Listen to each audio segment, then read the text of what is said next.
que parte de su formación. Ella estudió medicina general en la Universidad de Guadalajara, anestesiología y fisiología en Guadalajara y medicina en Estados Unidos. Y actualmente es educación y anestesiología en este mismo.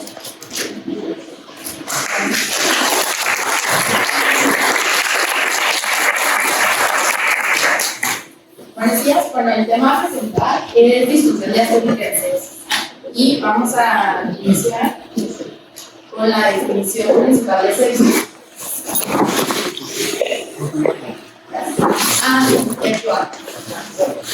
Bueno, ya sabemos la definición general de sepsis, que es una respuesta inadecuada del huésped a un patógeno que provoca una respuesta inmune que no es controlada por el huésped y hay una liberación de citocinas que aumentan un incremento de la capilaridad, trato de polimorfonucleares, depósito de fibrina, edema tisular, vasodilatación y disminución de perfusión y del retorno venoso. Esto se afecta en todos los sistemas y en todos los órganos del cuerpo cuando existe esta respuesta inadecuada. A nivel cardiovascular, precisamente que es el tema de la plática, nos afecta el gasto cardíaco, hay una vasodilatación y al haber esta disminución del gasto cardíaco, el sistema nervioso autónomo intenta compensar aumentando la contractilidad del corazón. Entonces, a su vez, también existe un edema pulmonar que va a hacer que haya hipoxia y por lo tanto sea como una cadena interminable de reacciones que hacen que haya perfusión tisular a todo el nivel, incluso haya aumento de la permeabilidad y eso nos afecta directo al corazón. Específicamente de los cardiomiocitos, lo que existe, hay una depresión cardíaca directa, hay una hiporreactividad de estos debido a la regulación negativa de los receptores adrenérgicos beta y la depresión de las señalización receptoras.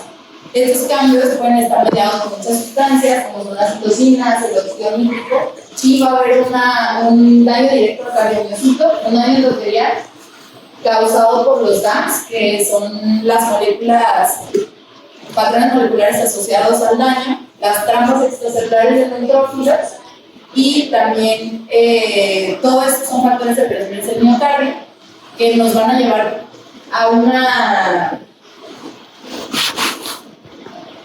falla orgánica múltiple y este patrón se va a seguir repitiendo hasta que no controlemos el foco original de la sepsis.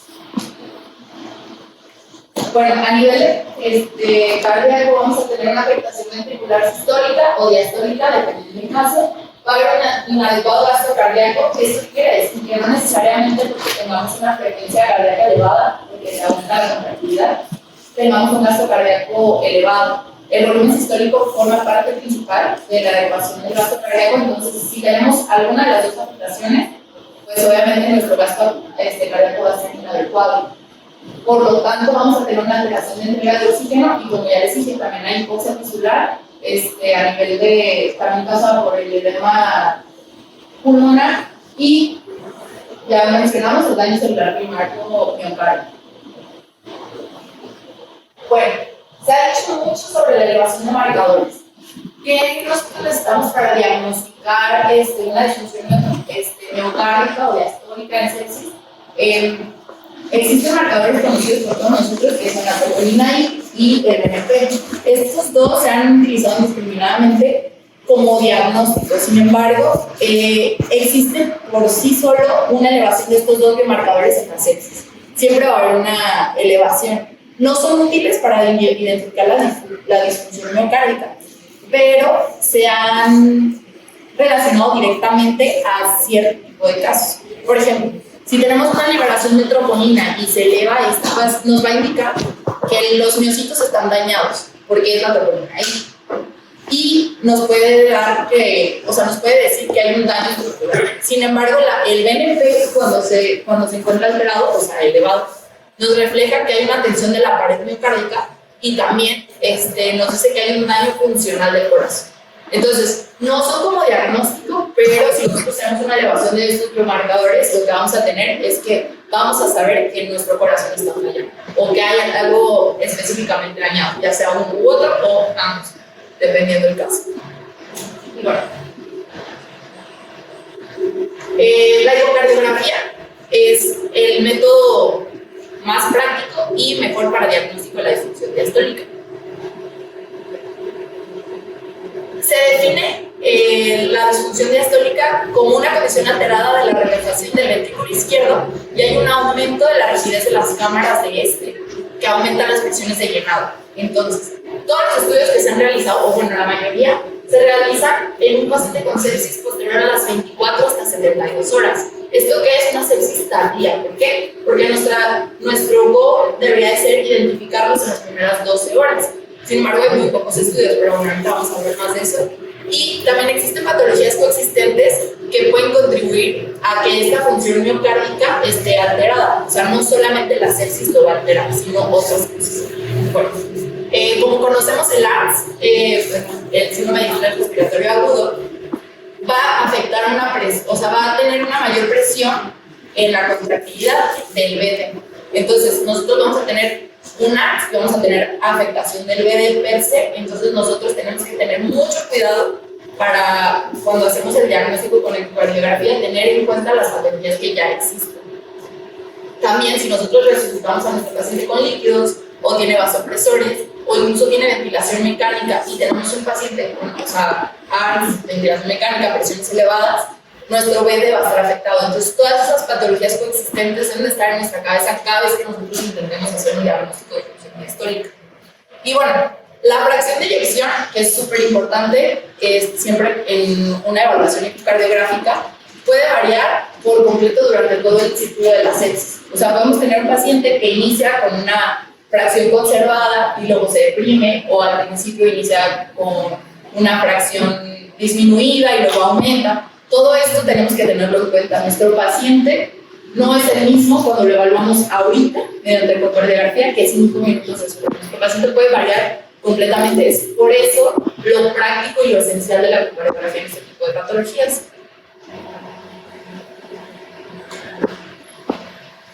Y bueno, nosotros fundamentalmente tenemos que saber medir la función sistólica del ventrículo izquierdo, saber sacar nuestra fracción de eyección, que existe mediante miles de formas diferentes. Bueno, miles no, pero varios. Y el strain ventricular. Bueno, para hablar primero de la fracción de eyección, esta es dependiente de la precarga, como ya sabemos, y no necesariamente, como ya les había dicho, una hipercontractilidad del ventrículo izquierdo nos va a dar un buen gasto, porque si hay afectación del volumen sistólico, pues no vamos a tener gasto. Entonces, el strain ventricular, como sabemos, la definición tal cual del strain es la capacidad de deformarse de un objeto.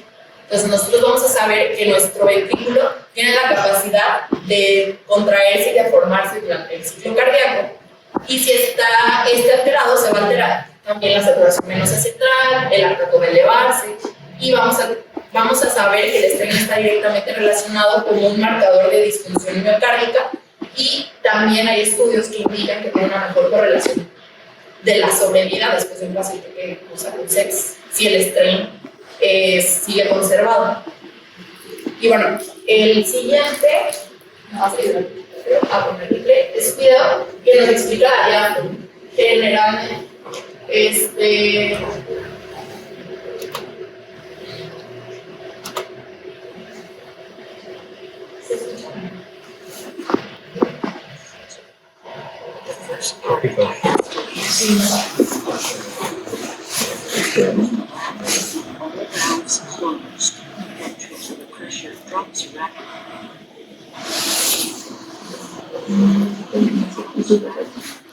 bueno. Sí,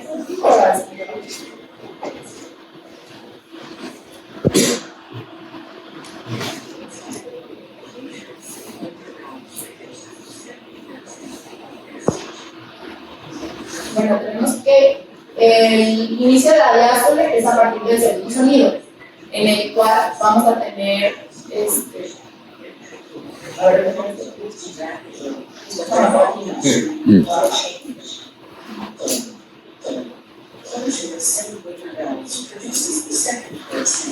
S2. The first part of diastole is, again, isovolumetric. As the ventricles relax, all valves close.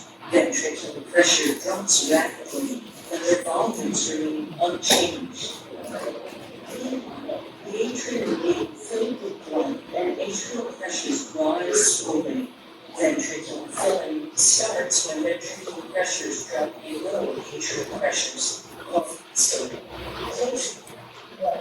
Entonces, acabamos de ver, para resumir sobre las fases de la diástole son la relajación isobolométrica, donde las válvulas aórtica y mitral están cerradas y la presión del ventrículo izquierdo disminuye. El llenado rápido temprano diastólico y hay una apertura de la válvula mitral, la diástasis y la contracción auricular. ¿Ok? Entonces, ¿qué es un llenado diastólico tardio? Y bueno, esto se va a medir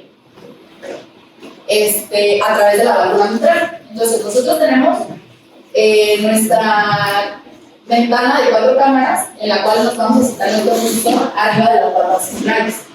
Y así lo vamos a medir en la diástole. ¿Cómo saber si un paciente está en diástole? Solo con el ecocardiograma. Con el electrocardiograma que estamos conectados al paciente. Se puede saber o se puede inferir por el cierre de las válvulas o por saber en qué, pero si nuestro paciente tiene FA o tiene alguna arritmia, prácticamente es imposible si no tenemos un electrocardiograma. Se posiciona el cursor sobre las válvulas y se da el Doppler pulsado. Entonces, posteriormente, nosotros vamos a tener, se mide la velocidad del flujo mitral y va a medir la E, que es la fase temprana de la E, es early en inglés, y la A es auricular. La primera reflexión en la línea basal es el flujo sistólico y siempre va a ser negativo. Entonces, la siguiente onda positiva va a ser la onda E, siempre. Es importante saber que primero hay que identificar el flujo sistólico y después el de la E. ¿Por qué? Porque este nos va a condicionar cuál es el de la E. Y si nosotros tenemos un patrón que no es común o un patrón que está alterado de la EA, nosotros solamente identificando el sistólico vamos a poder identificar cuál es la E. Entonces eso es muy importante conocerlo. Y lo que hace esto es medir exactamente la velocidad del anillo mitral y cómo se mueve este anillo. Es por eso que es tan importante saber cuándo nos puede servir. Y ahorita vamos a ver. Bueno, algo también importante de la diastología es el Doppler tisular, el cual es para interrogar el movimiento miocárdico a nivel del anillo valvular mitral. La onda S es el movimiento de contracción en sístole, es y aquí es positivo.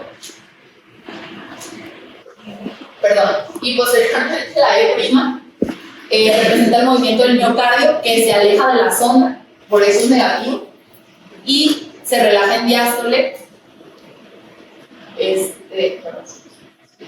Se relaja en diástole, en la diástole temprana, y la onda A es la relajación del miocardio en la diástole auricular. ¿Todos bien hasta ahí? Okay. Entonces, siempre tenemos que poner el cursor medial lateral hacia el anillo mitral y así nos va a medir con el Doppler tisular, nos va a medir la velocidad del anillo. A lo largo del tiempo vamos a tener varias clasificaciones que nos identifican la disfunción diastólica de diferentes grados. Inicialmente teníamos una clasificación muy vieja del 2009, donde podíamos observar mediante patrones comparativos exactamente cómo va cambiando la disfunción y va llegando al llenado rápido, se vuelve rígido, va aumentando la fuerza, la presión de la aurícula izquierda. La E' es la que, como nos muestra el movimiento del anillo mitral, es la que va a disminuir conforme avanza esta patología o conforme se va agravando la situación. Entonces, entre más rígido se encuentre, va a haber un mayor radio entre la E y la E. Entonces, nosotros vamos a relacionarlo directamente con la presión en cuña, que es algo sumamente importante para medir en ecocardiografía. Y bueno, aunque ecocardiografía es un derivado de, no es el estándar de medir una presión en cuña, pero se acerca bastante y tiene muy buena relación en eso. Bueno, nuestra onda normal es septal, es mayor a 7 centímetros sobre segundo, la E' lateral mayor a 10, el radio de E a E' menor a 14. Eso es un paciente que es normal, o sea, que no tiene una disfunción diastólica. Cuando nosotros teníamos la clasificación del 2009, el grado 1 era cuando nosotros teníamos afectación del radio EA menor a 0.8. También teníamos nuestra relación E a E' menor a 8, menor o igual a 8. Y bueno, cuando nosotros pasamos al grado 2, nuestra relación EA se hacía más grande, o sea, menor a 0.8, pero menor a 1.5. Y nuestra relación E a E' se aumentaba de 9 a 12. Ese era el rango que nos usábamos y clasificábamos al paciente como grado 2.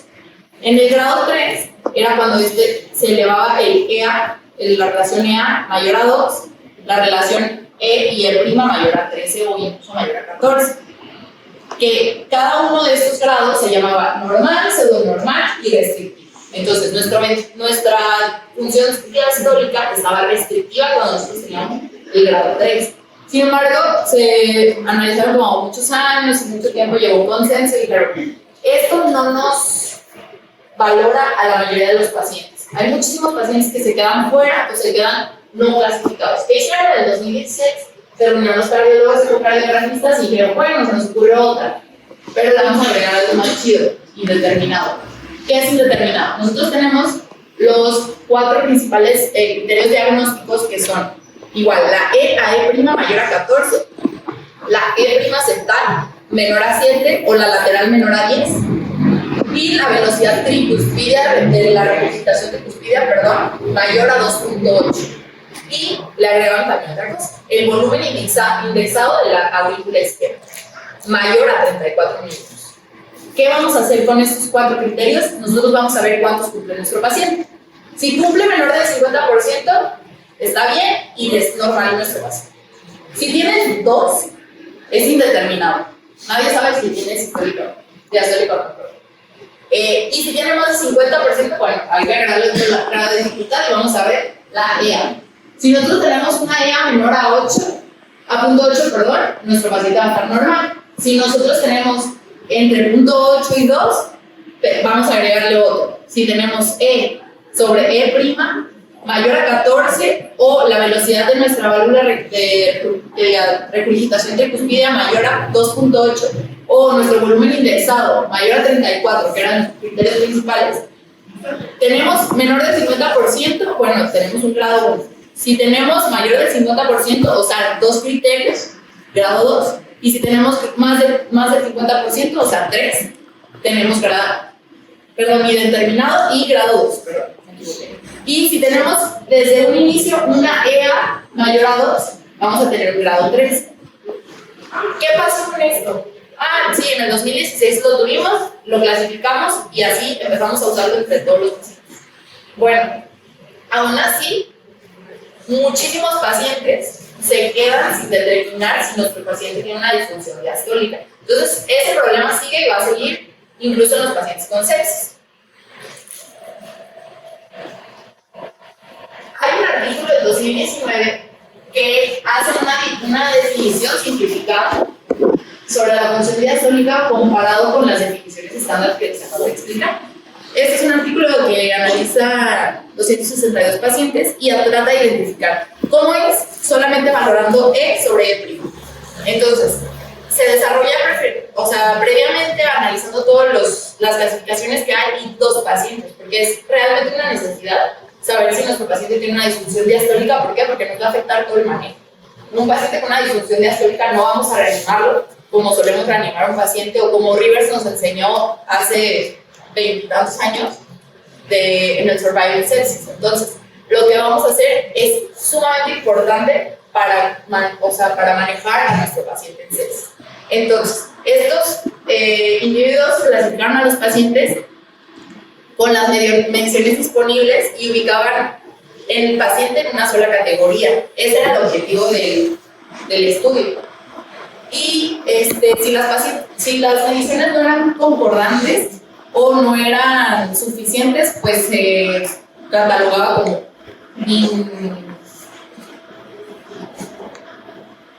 incategorizable, pues, o indefinido también.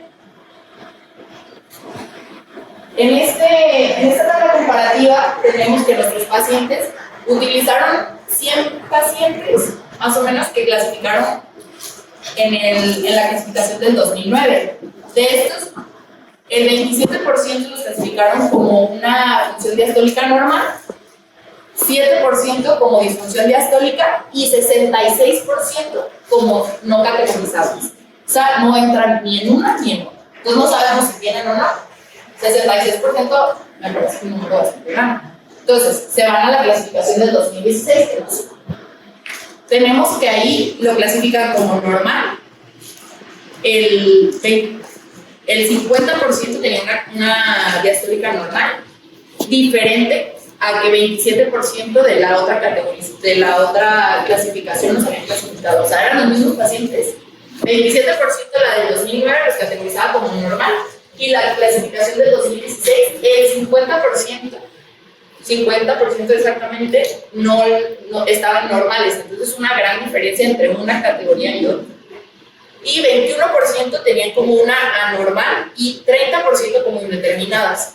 La clasificación que ellos proponían, que era la simplificada, nos clasificó a los pacientes en 27% como diastólica normal, que se asemeja un poco más a la clasificación del 2009, 50% como función anormal y 22% eran no categorizables. Entonces, 22% es un número menor que podemos no definirlo si tiene disfunción o no. Entonces, este artículo lo que nos lleva o la conclusión a la que quiero llegar es que probablemente las definiciones como tal en un paciente que no tiene sepsis sí nos puede ayudar a categorizar en la del 2016, pero un paciente con sepsis realmente nosotros podemos tenerlo.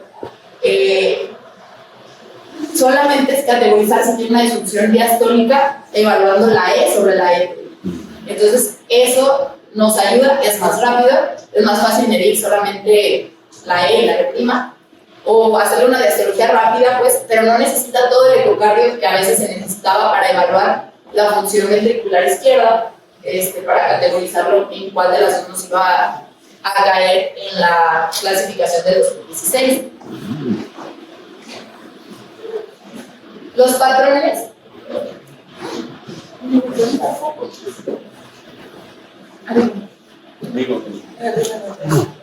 ¿O si se ve? No.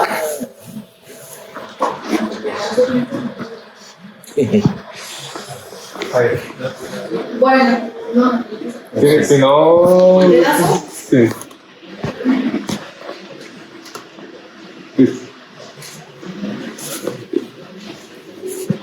Entonces tenemos los patrones principales del flujo mitral.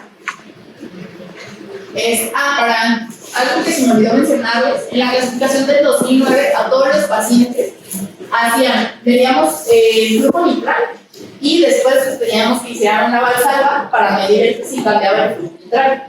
Bueno, les voy a explicar solamente el de arriba porque nos queda un poco de tiempo.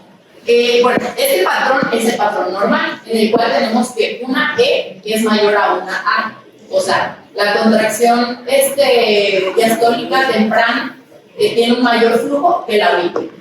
¿Queda claro?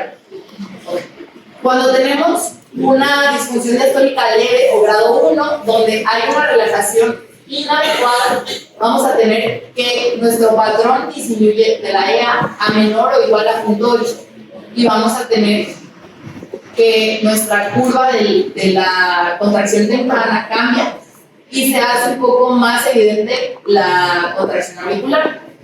De este lado tenemos, cuando nosotros tenemos una disfunción moderada de la relajación diastólica, y era el que nosotros llamábamos en la clasificación del 2009 como pseudonormal, y vamos a tener nosotros una presión de la aurícula izquierda elevada y también nuestro patrón va a ser un poco similar al original, al que tenemos donde una E es más grande que una A.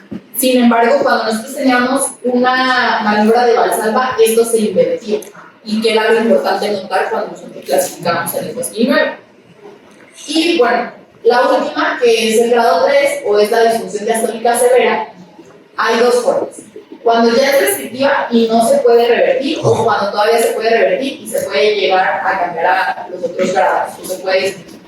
Siempre nuestra presión de la aurícula izquierda va a estar elevada y nuestro patrón es poco más discordante entre uno y otro. O sea que nuestro flujo temprano va a ser mayor a la auricular, pero vamos a tener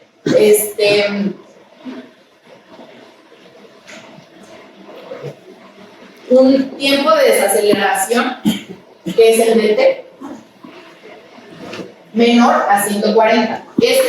Cuando nosotros medimos el flujo mitral, medimos la onda E es el punto más alto del punto, la onda A es el punto más alto, y hay un tiempo de desaceleración entre la E hasta llegar a la A, que es la contracción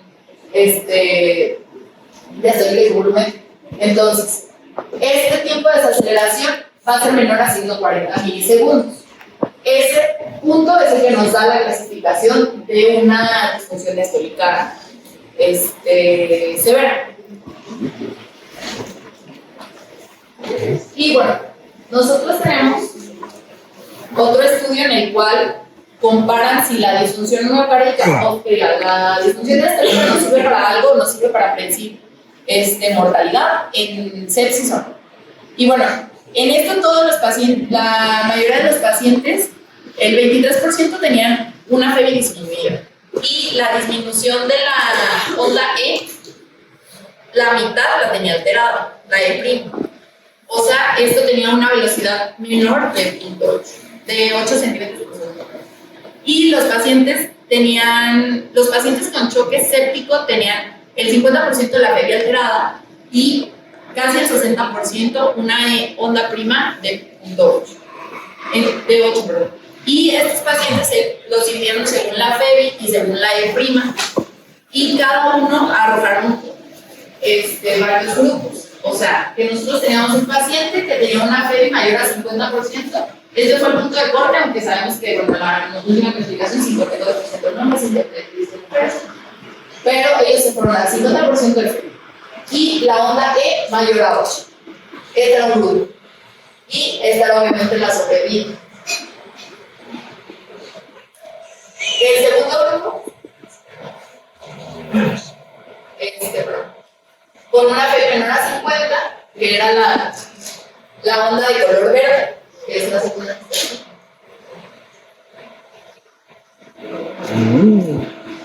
Tenía menor del 50% de FEBI y una onda E' mayor a 8. El tercer grupo se clasificó como 50% de FEBI y una onda E menor a 8, que es el amarillo, que está casi por abajo. Y la morada, que era menor del 50% de la FEBI y una onda E' menor a 8. ¿Qué se concluyó con esto? Bueno, que nosotros cuando teníamos un paciente que tenía afectada la E' y la FEBI, vamos a tener una menor probabilidad de sobrevida, como vemos. O sea, la última línea, que está morada, que tienen afectadas tanto la FEBI como la onda E' van a tener menor sobrevida. Pero si un paciente conserva la función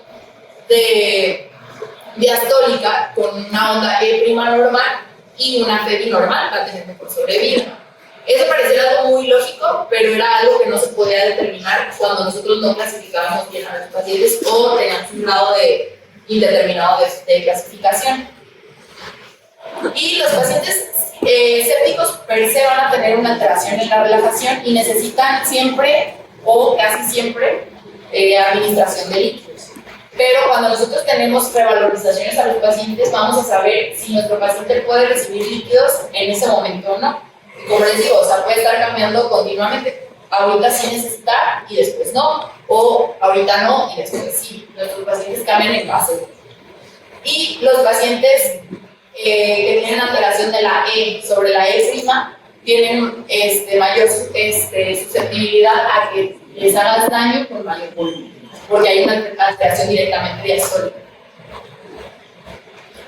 Y bueno, solamente para complementar, siempre que evaluamos nuestra diástole o cuando hacemos una evaluación directa del electrocardiograma, tenemos que hacer una evaluación sistólica del electrocardio derecho.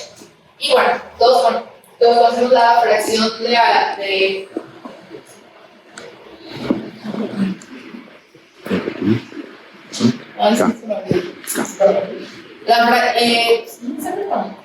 Sí. Al final de la diástole tenemos menos volumen al final de la sístole y por el volumen. La fórmula es así. Al final, tenemos el volumen al final de la diástole menos el volumen al final de la sístole sobre el volumen final de la diástole por 100. Esa es la fórmula para sacar. Entonces, nosotros tenemos nuestro paciente que contrae nuestro ventrículo derecho y podemos sacar la fracción de acortamiento de cada uno del ciclo cardíaco y sacar la fórmula. Esto se multiplica por 100 y una alteración, según la bibliografía de Lean, 35, 40 es una alteración del acortamiento. El TAPSE de 17 a 21, según la literatura, es una alteración menor a 17, mayor, generalmente, o sea, no es regular. Y una onda S mayor o igual a 10 centímetros sobre segundo. Aquí alguien lo midió y le dio 17, es una función conservada del ventrículo derecho. Ambos, más bien, TAPSE y onda S, si nosotros medimos estos dos, es suficiente para nosotros saber si alguno de los dos está alterado, que tengamos una disfunción histórica del TD. Pero si tenemos uno de los dos alterados, estamos forzados a hacer un FAC. Si tenemos los dos alterados, no necesariamente necesitamos hacer un FAC, porque estos dos puntos alterados nos da una. O sea, es casi 100% seguro que tengamos una función histórica alterada del ventrículo derecho. Y bueno, también tenemos que saber que hay patologías como el ARTS o cuando tenemos una reanimación excesiva de líquidos que también nos van a afectar el ventrículo derecho. Entonces, todo eso lo tenemos que tener en cuenta cuando nosotros evaluamos a nuestro paciente.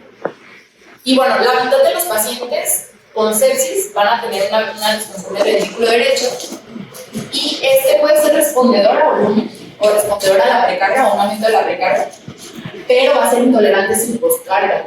Entonces, si nosotros tenemos alteración del ventrículo derecho, vamos a saber que puede tener respuesta a volumen lo que quieran, pero nosotros vamos a saber cuándo limitar la terapia con líquidos porque va a ser intolerante a la poscarga y eso es lo que se va a alterar cuando nosotros aumentamos el volumen sistólico. Entonces, la disfunción del ventrículo derecho es un marcador mayor para predecir mortalidad que cualquier otro marcador que existe en el electrocardiograma. Y la pared del BD, cuando se va afectando ese ventrículo, también la podemos medir, pero entre más delgada se hace, este trabajo extra que hace el ventrículo derecho puede hacer que se infle y trabaje menos, por eso se dilata el ventrículo derecho. Y cuando existe un problema mecánico como tal del ventrículo derecho, se puede afectar y disminuye su contractilidad también. Entonces, es como un círculo vicioso. Si se va afectando más, no se va a poder relajar adecuadamente, no se va a poder contraer, se va a hacer más delgado y esto va a llevar a que este ciclo se siga perpetuando por siempre.